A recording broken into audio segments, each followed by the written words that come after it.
विद्यार्थी मित्रांनो, आज आपण चॅप्टर 12 पर्सेंटेज मधील असाइनमेंट 2 पूर्ण करणार आहोत। सर्वांनी वर्कबुक घेऊन बसायचं आहे।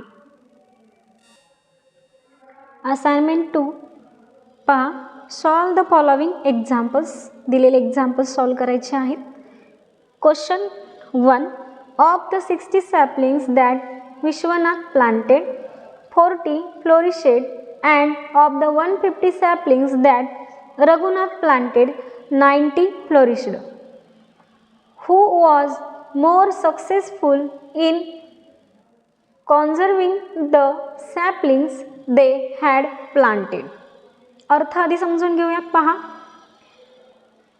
विश्वनाथने 60 प्लांट्स रोपटे, आता इथं सॅपलिंग्स म्हटले म्हणजे रोपटे, रोप 60 रोपं लावली, त्यापैकी 40 रोपं ही व्यवस्थितपणे फुलली छान। आणि रघुनाथने 150 रोपे लावली आणि त्यापैकी 90 म्हणजे 90 रोपं ही फुलली, म्हणजे छान, म्हणजे त्यांचं संवर्धन करण्यात आलं, जतन छान करण्यात आलं की 90 रोपे फुलली। तर who was more successful in conserving the saplings they had planted?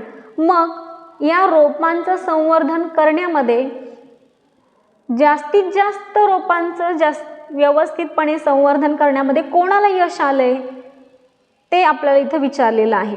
म्हणजे इथे कंपॅरिझन करायचं आहे, दोघांचं पण जे काही पर्सेंटेज आहे ते आपल्याला इथे शोधायचं आहे। पहा बरं काय काय करायचं। आता आपण इथं 2 कॉलम करूयात। एकीकडे काय करूयात, विश्वनाथसाठी एक कॉलम करूयात आणि एक रघुनाथसाठी करूयात।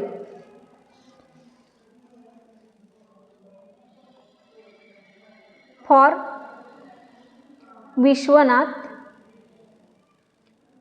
विश्वनाथनी जी काही रोपं लावली त्यापैकी त्याचं जे काही प्रमाण आहे ते आपण इकडच्या साईडला काढूयात आणि इकडे फॉर रघुनाथ करूयात। रघुनाथने पण जी काही रोपं लावले त्यापैकी तो किती रोपांचं छान संवर्धन करू शकलाय ते पण आपल्याला दिले, फक्त त्याचं पर्सेंटेज आपल्याला इथे काढायचं आहे। बघा बरं, विश्वनाथने इथे टोटल करूयात,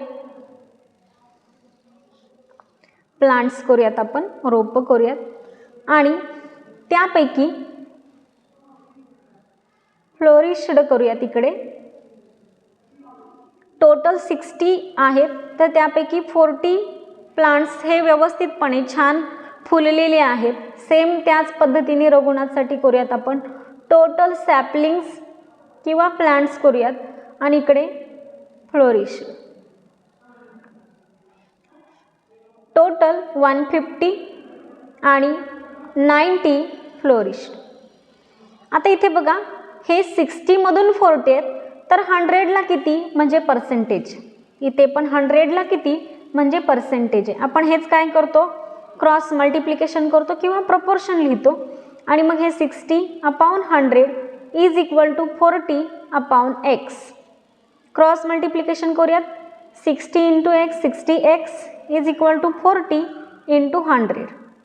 therefore x is equal to 40 into 100 upon 60। इथे काय करावं लागेल आपल्याला, पहा 1 0 इथला गेलाय, आपण 2 ने यांना डिवाइड करू शकतो किंवा मल्टिप्लिकेशन करून पुन्हा डिवाइड करू शकतो। मी इथे रेषा घेते आणि मग इथे पुढे लिहिते, x is equal to 4 into 100 400 upon 6। 6 ने आपण डिवाइड करू शकतो, 6 6 जा 36, रिमेनिंग 4, पुन्हा तसंच करावं लागेल, 6 6 जा 36, अगेन रिमेनिंग 4, पॉइंट देऊयात आणि पुढे 6 7 लिहूयात, कारण की 6 6 हा नंबर परत परत येतोय म्हणून आपण 6 7 लिहिले, म्हणजेच हे काय आहे, पर्सेंटेज आहे। बरोबर आहे, हे पर्सेंटेज निघालेलं आहे 66.67%। सेम या पद्धतीने इकडे करायचे आपल्याला।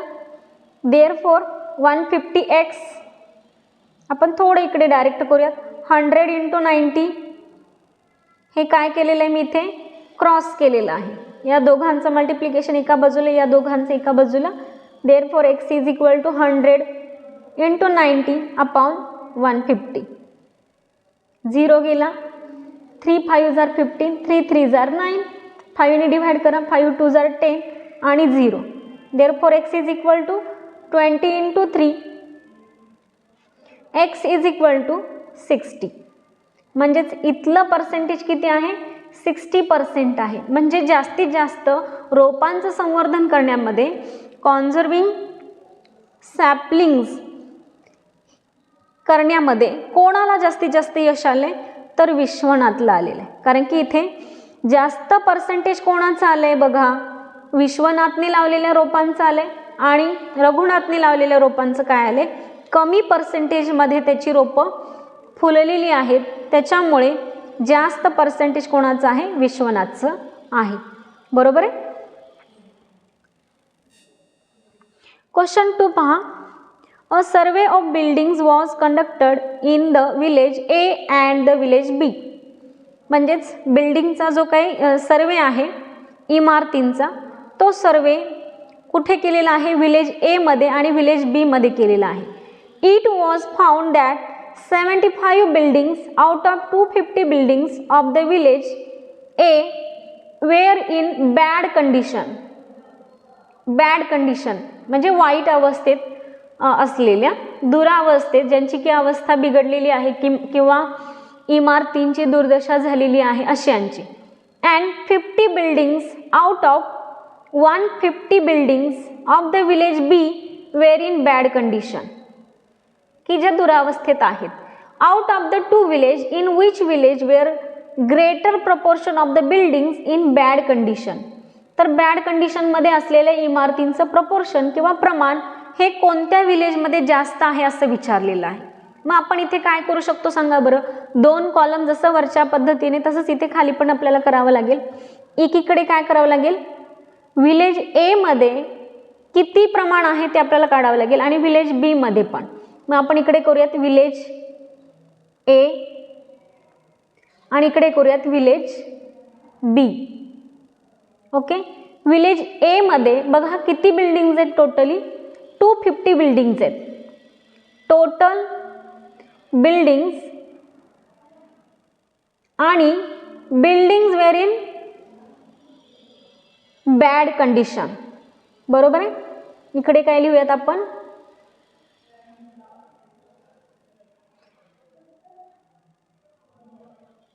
बॅड कंडिशन बिल्डिंग्स म्हणजे ज्या काही दुरावस्थेत आहेत अशा इमारती. टोटल बिल्डिंग्स बघा ए मध्ये किती आहेत, 250 आहेत. त्यापैकी 75 बिल्डिंग्स जे आहेत ते काही बॅड कंडिशनमध्ये आहेत. मग 250 मधून 75 जर बॅड कंडिशनमध्ये असतील तर 100 मधून किती, हेच काढणं म्हणजे पर्सेंटेज आहे. ओके. हेच मी तसंच्या तसंच खाली लिहिते, 250 upon 100 is equal to 75 upon x. आपण हा 0 इथे पण घालू शकतो आणि मग क्रॉस करू शकतो. 25 into x 25x, 10 into 75 10 into 75. Therefore x is equal to 10 into 75 upon 25. आता हे सोपं आहे. 25 3 जार 75, 10 3 जार 30. Therefore, x is equal to 30 means 30% buildings in village A have were in bad condition. बरोबर आहे. 30% A मधील आपल्याला मिळालेलं आहे की village A have the 30% buildings in bad condition. बरोबर आहे. समजलंय सगळ्यांना. आता आपल्याला B चं काढायचं आहे म्हणून आपण इथे मधून एक रेष घेऊयात म्हणजे बीच आपल्याला इथे करता येईल. इथे पण तेच करावं लागेल. टोटल बिल्डिंग्स आणि इकडे बॅड कंडिशन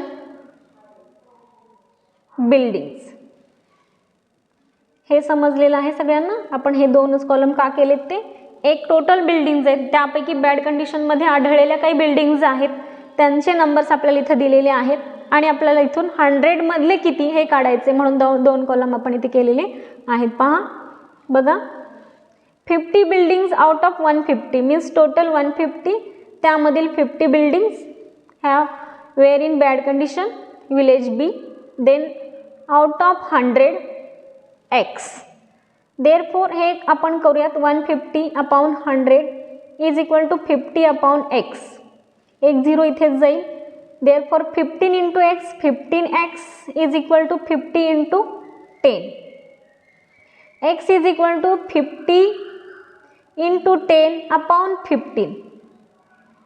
मग हे तुम्ही कसंही करू शकता, मल्टिप्लिकेशन करून घेऊ शकता आणि मग पुन्हा 15ने डिवाइड करू शकता किंवा इथे 5ने डिवाइड करू शकता तुम्ही. 5 3 जार 15, 5 10 जार 50. मग आपण हे सोपं करू शकतो. आता इकडच्या साईडला करूयात आपण. X is equal to 10 into 10 100, 100 upon 3. एक्सने आपण एक्सची व्हॅल्यू काढूया. 3 3 जार 9, रिमेनिंग 1, अगेन 3 3 जार 9, अगेन रिमेनिंग 1, 3 3 जार 9 आणि पुन्हा 3 3 3 येतच राहणार आहे म्हणून पुढे 4 घेऊयात आपण.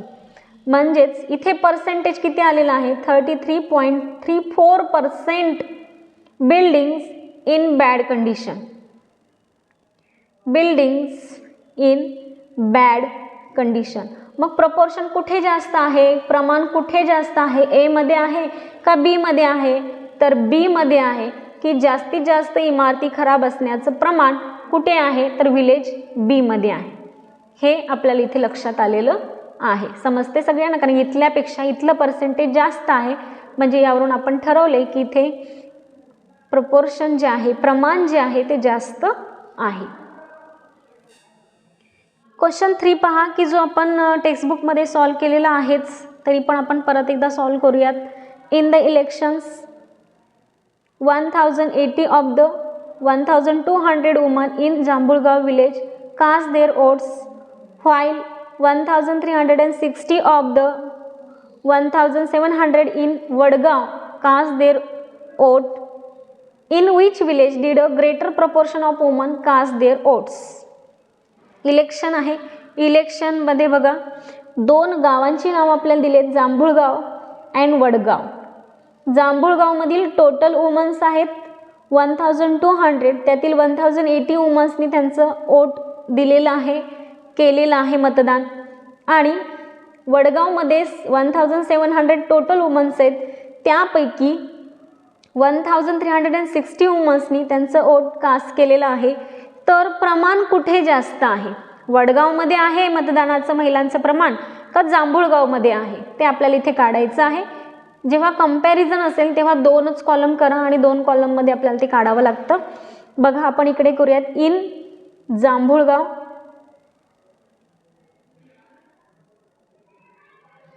आणि इकडे इन वडगाव.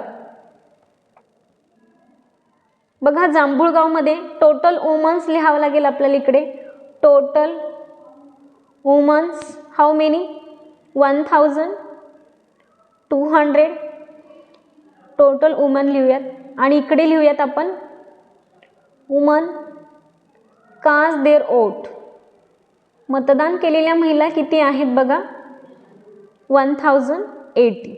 मग 100 मधून किती हे फाइंड आउट करायचं आपल्याला इथे, बरोबर आहे. तसंच आपण इकडे पण करूयात. Total woman and woman cast their vote. मतदान केलेल्या किती आहेत ते पण आपण इथे लिहूयात. बघा किती आहेत, 1700. कधी कधी चुका होतात, इकडची क्वांटिटी इकडे आणि इकडची इकडे लिहितात, तसं करू नका. जास्त ग्रेटर आहे ती टोटलची आहे. त्यापैकी वोटिंग केलेली किती आहेत बघा, 1360. 100 मधून किती हे आपल्याला इथे लक्षात आले. आपण आता पुढच्या पानावर ही जागा दिलेली आहे, तिथे हे एक्झाम्पल सॉल्व करूयात. ओके, पुढे बघा आता काय करावं लागेल आपल्याला. 0 दोन्ही पण आपण इथे घालवून टाकूयात. 12 into x, 12x is equal to 1080. Equation तयार झाले इथे. x is equal to 1080 upon 12. 12च्या टेबलमध्ये 1008 आहे. 12 9 जार 108. आणि इथे वरचा 0. Therefore x is equal to 90 means 90% women cast their vote in Vadgaon. No in Jambhulgaon. जांभुळगावमध्ये इकडे बघा 2 0 इथे निघून गेले आणि ते 17 into x, 17x 1360. Therefore x is equal to 1360 upon 17. 17चा टेबल येत असावा. 17 8 जार 136 आणि हा 0 80 means 80% women's cast their vote in Vadgaon. Then in Jambhulgaon have greater proportion. जास्त प्रमाण कुठे आहे वोटिंगचं? जांभुळगावमध्ये आहे. ओके, या पद्धतीने आपण असाइनमेंट 2 पूर्ण केलेली आहे आणि चॅप्टर पण आपला पूर्ण झालेला आहे.